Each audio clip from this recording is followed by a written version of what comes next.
নমস্কার বন্ধুরা, সকালে টিফিন নিয়ে হাজির আমি ইন্দ্রাণী। আজ সকালে অবশ্য আমাকে টিফিন বানাতে হয়নি। আজকে তো সবাই জানোই পৌষ সংক্রান্তি, তাই আজ খেতে হয় সকাল সকাল দই, চিড়ে, তেলুয়া আর পাটালি। তাই সেটাই করে ফেললাম। সুতরাং আজ আমাকে টিফিনটা বানাতে হলো না। মাঝে মাঝে এরকম ছুটি খেতে বেশ ভালোই লাগে। তাই আজ আমার ছুটি ছিল। না না না না না, ছুটি বললেও ভুল। বাড়িতে অন্যান্য সদস্যরাও আছে, তারাও খাবে। কোনো সদস্য পছন্দ করে দই চিড়ে, আবার কেউ বা পছন্দ করে না। তো অন্য যে সদস্য পছন্দ করে না, তার জন্য আমাকে কিছু বানানোর জন্য দেখতে হবে কী বানানো যায়।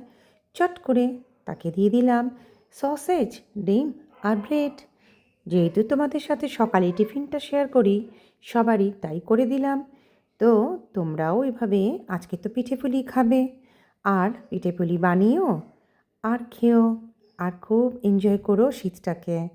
টাটা, সবাই খুব ভালো থেকো।